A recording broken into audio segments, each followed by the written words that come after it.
నమస్తే. నేను ప్రస్తుతం సోమాజిగూడ ప్రెస్ క్లబ్లో ఉన్నా. నాతో పాటు నిరుద్యోగి ఇంద్రనాయక్ గారు ఉన్నారు. ఈరోజు ప్రెస్ మీట్ పెట్టిండ్రు.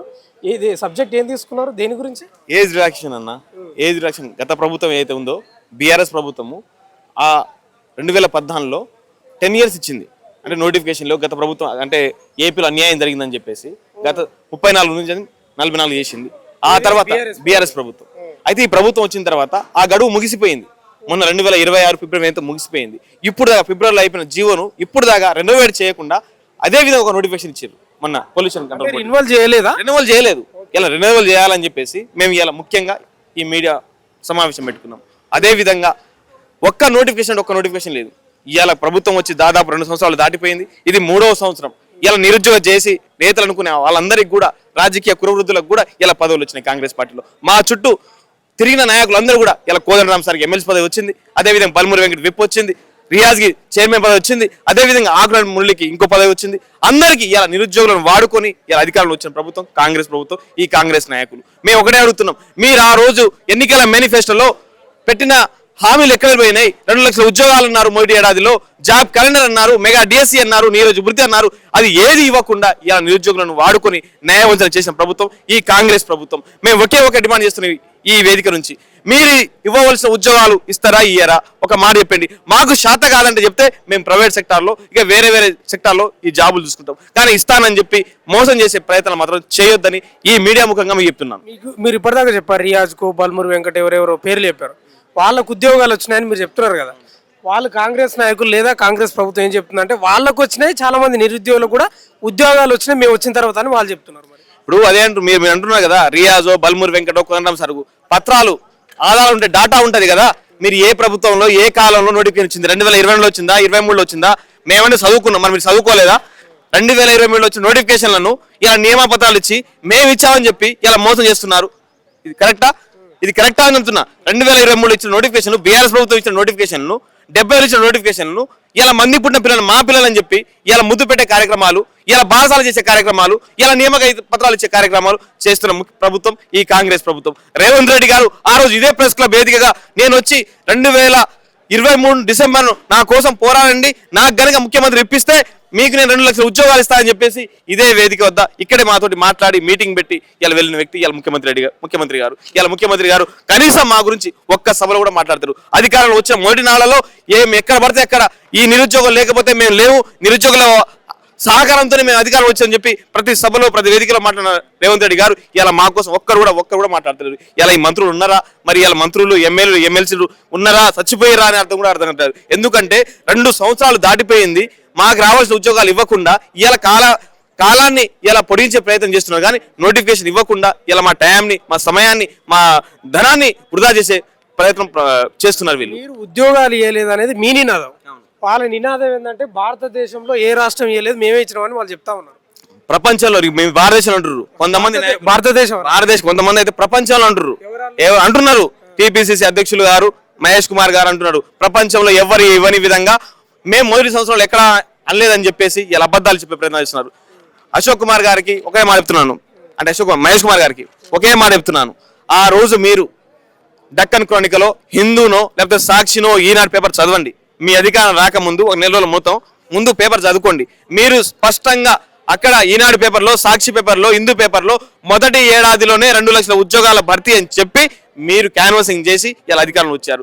ఇలా అబద్ధాలు మార్చే ప్రయత్నం చేస్తున్నారు, ఇలా మాటలు మార్చే ప్రయత్నం చేస్తున్నారు. నిరుద్యోగులు ధర్నాలు చేస్తున్నారు. అశోక్ నగర్లో, అదేవిధంగా అశోక్ నగర్లో, దిల్షుక్ నగర్లో, హయత్ నగర్లో ఎక్కడ పడితే అక్కడ ధర్నాలు చేస్తున్నా కూడా పట్టించుకునే ప్రభుత్వం ఈ కాంగ్రెస్ ప్రభుత్వం. ఇప్పుడు మీరు ప్రెస్ మీట్ పెట్టారు ఈరోజు ఏజ్ రిలాక్సేషన్ గురించి. ఆ జీవో ఏదో రెన్యువల్ చేయలేదన్న, దానివల్ల ఎన్ని లక్షల మంది నిరుద్యోగులు నష్టపోయే అవకాశం ఉంటుంది, ఎట్లా నష్టపోయే అవకాశం ఉంటుంది? ఇప్పుడు దాదాపు 30 లక్షల మంది నిరుద్యోగులు ఉన్నారు తెలంగాణ రాష్ట్రంలో, సగానికి సగం మంది. ఎందుకంటే సకాలంలో నోటిఫికేషన్ ఇచ్చి ఉంటే ఎవరు కూడా ఏజ్ రిలాక్సేషన్ అడగకపోవచ్చు. కానీ ఒక ప్రభుత్వం వచ్చి నోటిఫికేషన్ ఇయ్యక అట్లా సమయం గడుపుకుంటూ పోతూ ఇలా ఏజ్ రిలాక్సేషన్ అడుక్కునే పరిస్థితికి వచ్చింది.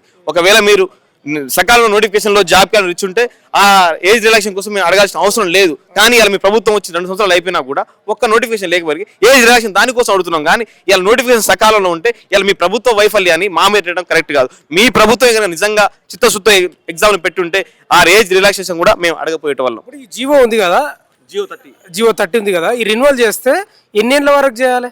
10 years. 34 నుంచి 44 చేయండి. 34 నుంచి 44 చేయండి. ఎందుకంటే గత ప్రభుత్వం బీఆర్ఎస్ ప్రభుత్వం కూడా చేసింది కాబట్టి మీరు కూడా 10 years ఏజ్ రిలాక్సేషన్ చేశారనుకో అందరు నిరుద్యోగులకి ఉపయోగపడేలా ఉంటుంది. ఎందుకంటే కొంతమంది గవర్నమెంట్ ఉద్యోగం కలలా ఉంటుంది కాబట్టి ప్రైవేట్ సెక్టార్లో ఉద్యోగాలు చేసుకుంటూ అదేవిధంగా వేరే వేరే సెక్టార్లో ఉద్యోగాలు చేసుకుంటూ రాత్రి 2 గంటలో 3 గంటలో టైం దొరికిన సమయంలో చదువుకుంటూ ఎప్పటికైనా నేను గవర్నమెంట్ జాబ్ కొట్టాలని ఒక ఉద్దేశం చదువుకున్న వాళ్ళకి ఈ ఏజ్ రిలాక్సేషన్ అనేది ఒక ఉపశమనంగా మారుతుంది. కాబట్టి ప్రభుత్వం దీన్ని దృష్టికి తీసుకెళ్లి ప్రభుత్వం కూడా ఇలా సానుకూలంగా స్పందిస్తే బాగుంటుందని చెప్పేసి మా నిరుద్యోగుల ఆలోచన. చివరిగా 2 ప్రశ్నలే. ఈ ఆర్టీసీ వాళ్ళు ఉద్యమం చేశారు ఆ మధ్యలో, శంకర్ గౌడ్ చనిపోయిండు.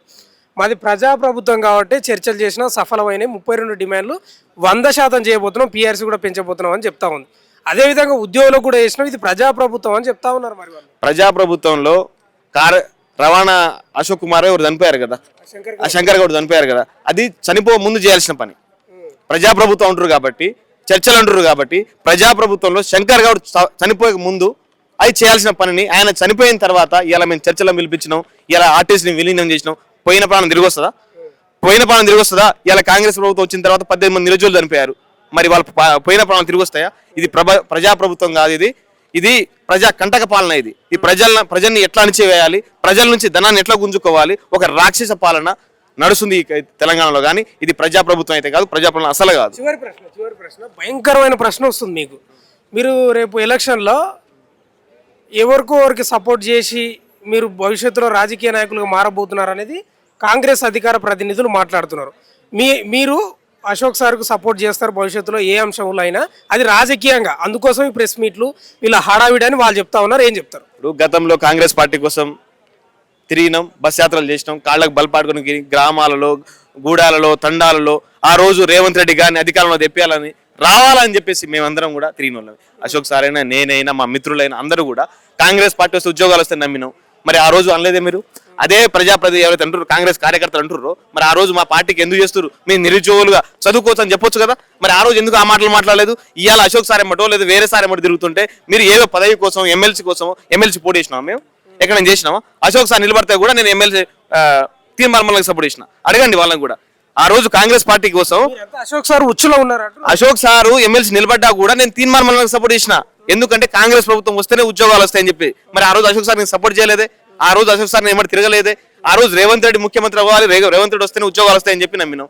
ఇలా ఎవరైతే మాట్లాడుతున్నారో వాళ్ళ పదవుల కోసం ఏదో చిన్న పదవులు ఉంటాయి కదా, చైర్మన్ పదవుల్లో లేకపోతే ఎక్కడెక్కడ పదవులు ఉంటాయి కదా, ఆ పదవుల ఆశల కోసం ఇలా మా మీద మాట్లాడుతున్నారు. కానీ వాళ్ళకు మా మీద ఎలాంటి సంబంధం లేదు. వాళ్ళకి మా గురించి మాట్లాడే అర్హత కూడా వాళ్ళకి లేదు. వాళ్ళు నిజంగా చిత్తశుద్ధి ఉంటే ఒక 100 మంది నిరుద్యోగులు తీసుకెళ్లి ప్రభుత్వంలో ముఖ్యమంత్రి కలిపేయడానికి ట్రై చేయండి. అలాంటి మాటలు కాకుండా ఇవాళ వాళ్ళ కోసం వీళ్ళ కోసం పనిచేస్తున్న మాత్రం మాటలు అవాస్తవాలు మాట్లాడకండి అని చెప్పి దయచేసి చెప్తున్నాను. సోమాజిగూడ ప్రెస్ క్లబ్లో ప్రెస్ మీట్ పెట్టారు వీళ్ళంతా, చాలామంది నిరుద్యోగులు. అశోక్ సారు కూడా ఉన్నాడు. జీవో నెంబర్ 30ని రెన్యువల్ చేయాలి. ఎందుకంటే చాలామంది నిరుద్యోగులు నష్టపోతారు ఏజ్ రిలాక్సేషన్ లేకపోవడం వల్ల అనేది ప్రధానంగా వాళ్ళు పెట్టిన అంశం. అది గతంలో బీఆర్ఎస్ తెచ్చిన ఈ జీవో ఎందుకు ఈ ప్రభుత్వం ఎందుకు రెన్యువల్ చేయలేకపోతుంది అనేది ప్రశ్న. మరి చేయకపోతే చాలామంది నిరుద్యోగులు అయితే నష్టపోయే అవకాశం ఉంటుంది. అదేవిధంగా ఓవైపు ప్రభుత్వం ఏమో మేము భారతదేశంలో ఏ రాష్ట్రం ఇవ్వలేదు, మేమే ఇచ్చినా అని వాళ్ళు చెప్తా ఉన్నారు. వీళ్ళేమో 2 లక్షల ఉద్యోగాలు యాడినాయని వాళ్ళు అడుగుతున్నారు. ఏమో మరి ప్రభుత్వం ఏం ఆలోచిస్తుందో. నిరుద్యోగులు అయితే చాలా తీవ్ర ఆగ్రహంగా ఉన్నారు. చూస్తూనే ఉండండి మన తొలి వెలుగు.